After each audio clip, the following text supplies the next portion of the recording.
What's going on, legends? Welcome back to the channel. In today's video, we're going to be going over how to unlock the Cooper Carbine Assault Rifle from Vanguard for those of you that are free to play in Warzone. In today's video, you guys can expect me to cover the challenge, some tips and tricks to make it a little bit easier, as well as I will give you guys a recommended loadout. But before we dive into it, if you guys do enjoy this content at any time or find this video helpful in any way, make sure you show your support for the channel by going down below and smashing that like button.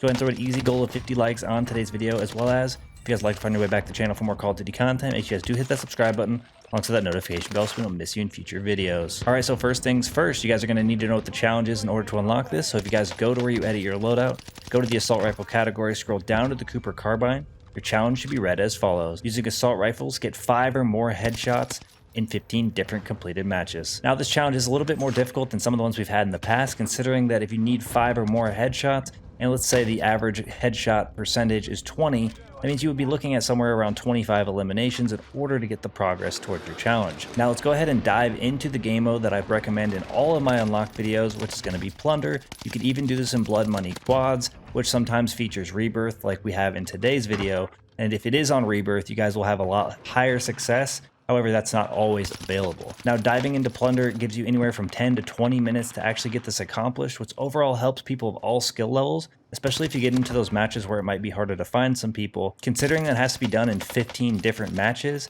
you guys are going to want to obviously get this done in 15 and not have to do somewhere around 20 or even more just because you guys aren't able to get those eliminations. Now, if you're diving into Rebirth Plunder, there really isn't a crazy place to land. I like to land on Prison Roof. Well, let's go ahead and talk a little bit more about where you would land on Caldera, which is my recommendation in all of my videos as well, is that you go to Airfield. Airfield, typically people are going for weapon challenges. They're going for leveling up their weapons, or just in general, it is the hottest spot throughout the entire match, so you're going to get the most engagements possible.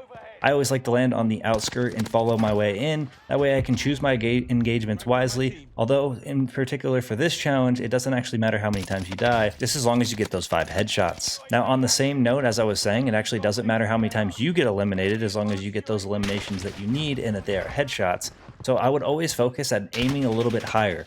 Find out where that point is where you are going to be hitting headshots and just always go for those, even if it ends up getting you eliminated in some of your gunfights because you were unable to hit the shots. You just overall want to increase your odds of getting the headshot.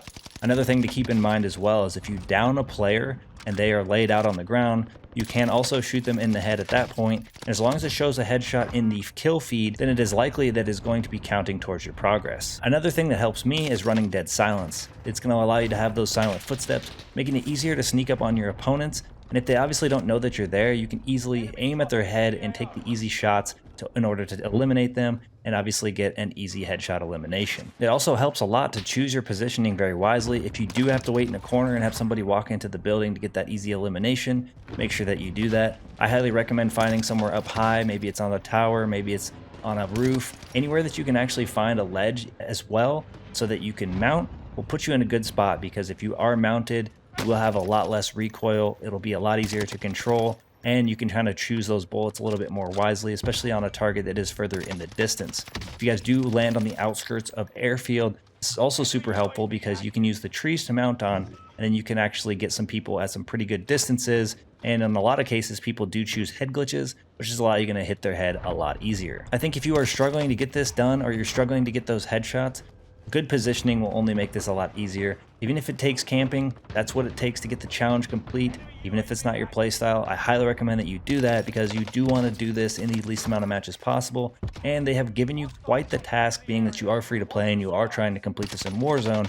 You only have 10 to 20 minutes, like I said, to actually get those 5 headshot eliminations. Now, earlier in the video, I said even at 20% headshot ratio, you're going to be looking at 25 eliminations, so you do not actually want that to be the case. You want to maybe have a few of the eliminations not be headshots, even though you're going to be shooting for all of them, because you might only be able to get 10 eliminations. You want at least 5 of those to be those headshots so that you can actually make progress on your challenge. On Rebirth, it's a lot more simple. I just land on the rooftop. You can pretty much mount on a lot of the ledges there, which will allow you to even shoot those enemies flying in. And if you aim high enough as they're flying in, you should have no issues getting headshots on them as well. Now that we've covered some of the tips and tricks to make this a bit easier, I do want to cover the recommended loadout, which is going to feature the STG. All right, so for our STG loadout, we have as follows. For the muzzle, the MX silencer. For the barrel, the VDD 760mm05B.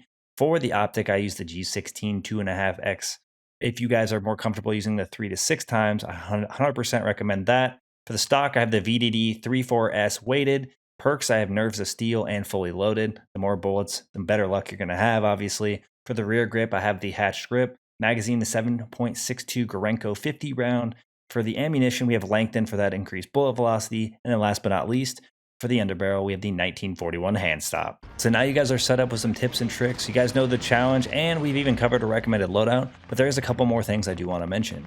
In order to avoid having issues with your challenge tracking, I recommend 100% that you use a Vanguard weapon, as you are trying to unlock a Vanguard weapon, as sometimes if you use the weapons from the other titles, it can lead to your challenge not tracking properly and overall lead to you having to do more matches, which is what we're here to avoid. For those of you that are interested in getting out of the match as soon as you get your 5 eliminations, I'm not 100% positive if you can do that, just because this challenge specifically says completed matches. However, if you are in game, you think you got your 5 headshots completed, you can actually check your progress of your challenge by going into the edit your loadout in game, go down to the Cooper Carbine. If you see that your challenge has tracked appropriately, you can then leave the match and jump into your next one, overall decreasing the amount of time that you will actually spend doing this. I think that's going to wrap things up for us here. Let me know down in the comment section below if you guys have any questions about unlocking this, and I will try to address those as quickly as I can. Otherwise, thank you guys for all the support in today's video, all the support in the channel, and I look forward to seeing y'all in the next one. Peace.